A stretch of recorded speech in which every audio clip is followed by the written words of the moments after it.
Hello everyone. We are here at the Auto Component Show at Pragati Maidan, Delhi. And with me is Mr. Sanjeev Vasdev, Managing Director of FLASH Electronics. And here we go. Sanjeev, welcome. It's good to see you. Thank you, Murli, for having me here. And the theme is appropriate for a company like yours, and everyone is going green. Greater Noida, the theme was electric. Out here, when you come in, everything is electric, and your company is at the right time, at the right place, isn't it? Oh, we started going electric way back in 2017 when people were just thinking of the electric mobility. We had made and showcased our first product portfolio way back in 2017. Wow. And now we are, I would say, at a very advanced stage in providing the complete e-mobility solutions to two-wheelers, three-wheelers, and the four-wheelers. We have one of the largest portfolios today in terms of technology and in terms of localization.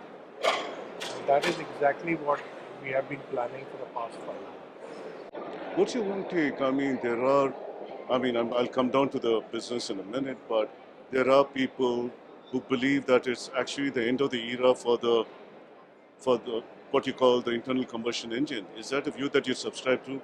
The fact that electric is here to stay, it's going to gather momentum in the coming years? Well, I would look at it a little differently. The, for the market to grow, I think price point is going to be very important. And I would say that currently I see the two-wheeler adopting the EV route much faster than the passenger car. And this exactly being shown in today's numbers also. Today, if you look at it, more than 100,000 two-wheelers every month are being rolled out, which are electric. And if you see the same figure a few years back, it was more or less negligible. And from the passenger car side, I think there's still some time to go on.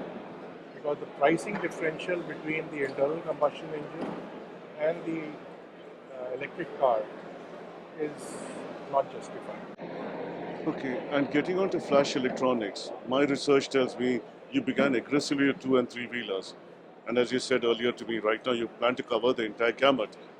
What's the rationale? Do you want to be future ready when it comes to cars and LCVs?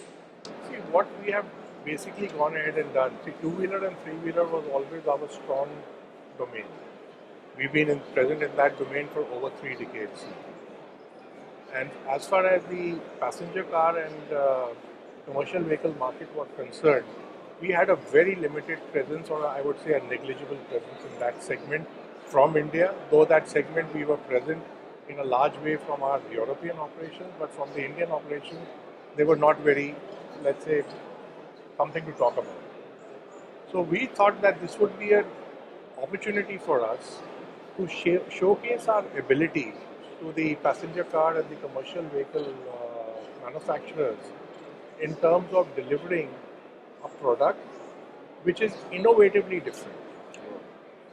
And since the DNA of Flash is innovation through differentiation, what we could not do in the internal combustion four-wheeler space, we want to change that in the e-mobility space.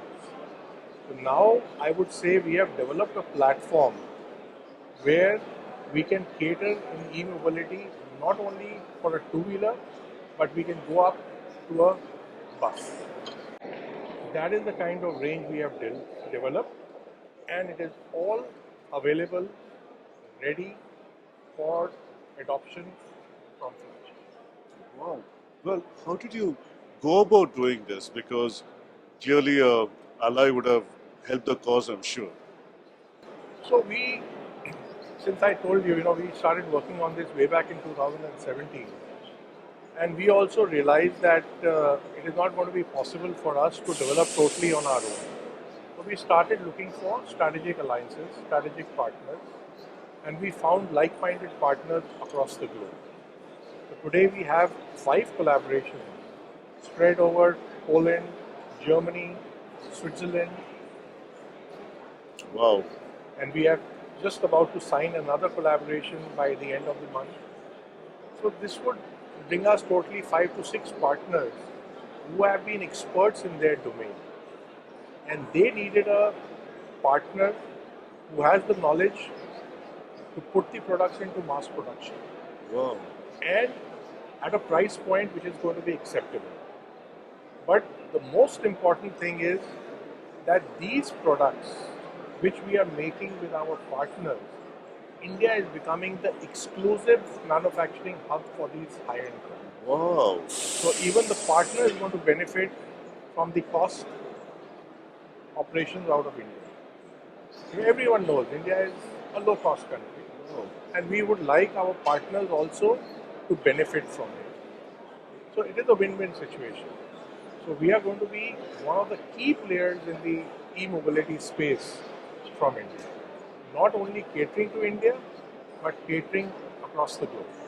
Sanjeev, but how are you going about this task? I mean, this is massive. You're talking about a global hub for EVs, which means new capacities, new investments, a dynamic business model. Perhaps you could tell us more. So we started our investment for the past 5 years. We've been continuously and silently investing. Let's put it this way. And we have already invested a substantial amount into the e-mobility space. And we are also working on two more facilities which will be started in 2024, so that we are going to have separate facilities for the two-wheeler and separate facilities for the four-wheelers.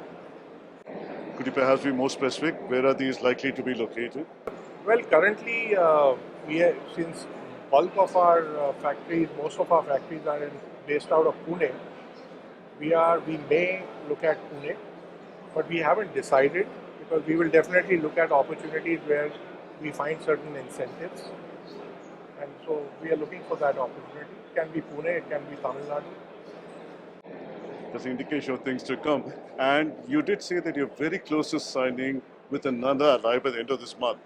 Perhaps a hint on which part of the world this ally could be and how it will help the cause of flash electronics even further. See, basically, that's a mass mobility market which we are tapping, but through a differentiated route, which will not only provide direct cost saving to the customers in terms of the product, but also a lot of indirect cost savings in terms of the requirements of, let's say, wiring harnesses in their vehicle and certain other aspects in their vehicle. So this, I would not like to say this right now, but very soon, I think by end of the month, let me tell you, you will be the first platform I'll announce this. Thank you for that. And as you get ready with your manufacturing facilities and the global hub, would I be right in assuming that when it comes to cars in particular, and India being a cost competitive country, as you said, the real global story begins for flash electronics?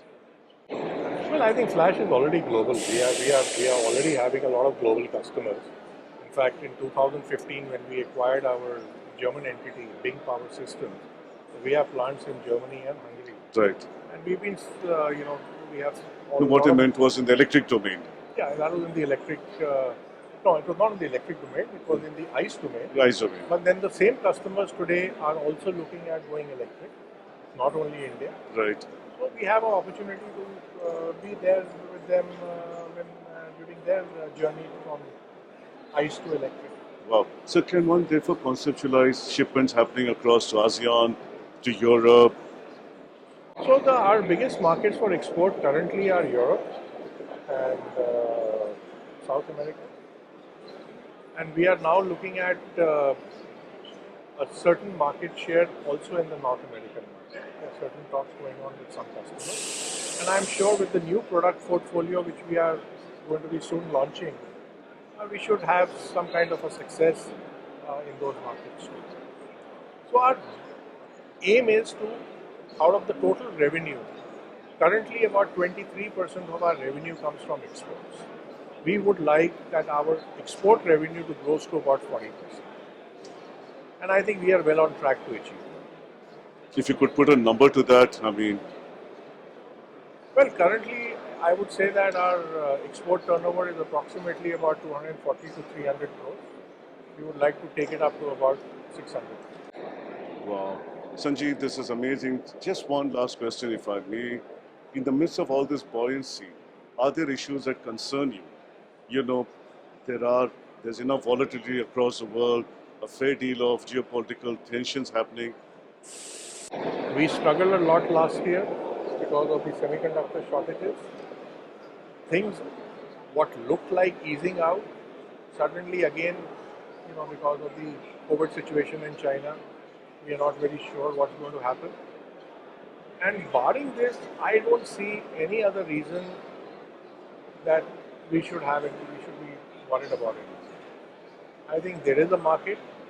The market is there for people who can provide that differentiation and innovativeness to the customer. And that is exactly what our DNA is. Sanjeev, wishing you the very best. Thank you for your time. Thank you very much for having me here.